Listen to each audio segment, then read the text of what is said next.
Ces dernières années, j'ai discuté avec beaucoup d'investisseurs de la diaspora qui démarrent l'investissement immobilier et je me suis rendu compte qu'il y a trois erreurs fréquentes qu'ils font tous et qui peuvent coûter très cher. Et c'est ce que je me propose de te partager dans cette vidéo.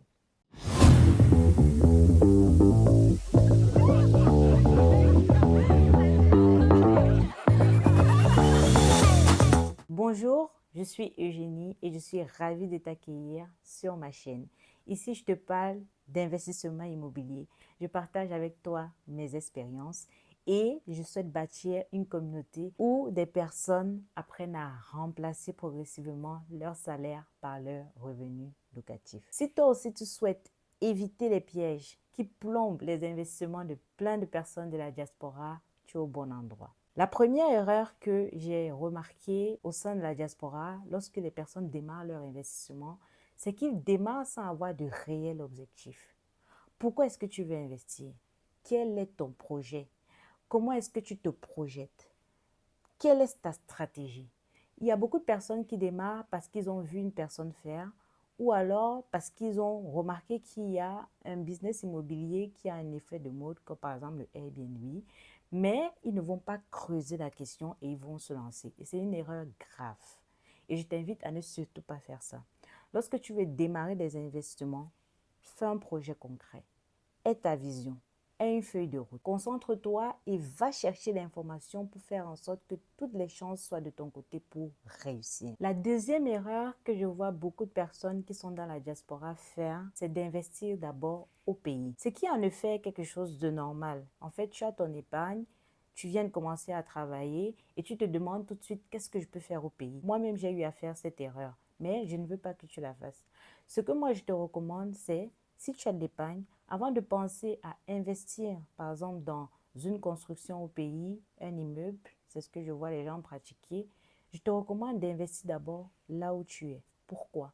Parce qu'en général, ceux qui vont aller investir au pays, ils ne maîtrisent en fait plus les habitudes de ceux qui sont restés au pays. Ils ne maîtrisent pas la fiscalité, ils ne maîtrisent pas en fait la main-d'œuvre parce que c'est un vrai sujet. Par exemple, dans ma famille, j'ai des personnes qui investissent dans l'immobilier. Eux, ils font face à des difficultés sur place, par exemple les vols, les travaux qui sont mal faits, tu te retrouves, tu es obligé de casser. Parfois, tu as même des ingénieurs que tu prends pour pouvoir suivre tes travaux, mais il y a des problèmes.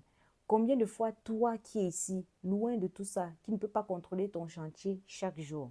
Donc, sincèrement, ce n'est pas que je ne recommande pas d'investir au pays, mais je te recommande vraiment d'investir là où tu es d'abord. Et une fois que tu es déjà stable, que tu sais que tu peux réagir facilement, que tu as appris à faire de l'argent là où tu es et tu peux être réactif sur tes investissements, à ce moment-là, tu peux maintenant avoir un capital pour investir au pays.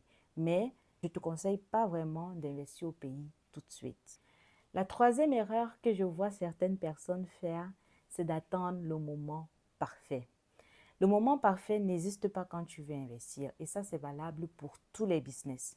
La réalité, c'est que tu dois regarder autour de toi. Chaque fois que tu te dis que tu veux lancer un business, il y a des personnes qui l'ont déjà fait. Et toi, tu te poses toujours des questions. Tu attends 2 ans, 3 ans, 5 ans, sauf que tu ne bouges pas parce que tu attends les meilleures conditions. Tu vois les taux, tu attends que le taux baisse. Tu te rends compte que tu ne peux pas négocier ton prêt comme tu veux. Par exemple, tu veux une durée de 25 ans au lieu d'une durée de 20 ans et on te dit qu'en ce moment, c'est compliqué.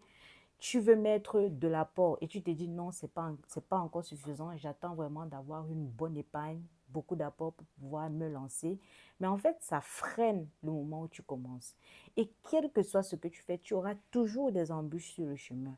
Et ce que moi, je te conseille, c'est de commencer et de t'ajuster au fur et à mesure. Ça ne sert à rien de te dire que tu vas attendre le bon moment parce qu'en fait, ça n'existe pas. Vaut mieux aller choquer, tu apprends sur le terrain et ça te permet de capitaliser sur tes erreurs pour mieux avancer. Donc, ce que je veux vraiment te recommander ici, c'est de passer à l'action. Si tu as un projet d'investissement, vas-y, lance-toi et si tu peux, forme-toi. En ce moment, par exemple, je suis en train d'offrir aux personnes de ma communauté des créneaux pour pouvoir discuter avec moi sur leur projet immobilier. Si toi aussi ça t'intéresse, si tu as un projet, tu as des questions, il y a des éléments qui sont superflus que tu n'arrives pas à comprendre, tu peux réserver un créneau avec moi. On va échanger et moi, je te fais un retour d'expérience par rapport à ce que moi, j'ai déjà eu dans le passé. Ça fait bientôt 10 ans que j'ai investi, donc je peux t'apporter de la valeur ajoutée sur les projets que tu as. Donc, n'hésite pas à profiter de cette opportunité. J'espère que tu as aimé cette vidéo. Si c'est le cas, n'hésite pas à laisser un pouce bleu. Et si tu n'es pas encore abonné, abonne-toi parce que j'ai encore de merveilleuses vidéos qui vont arriver. À très vite.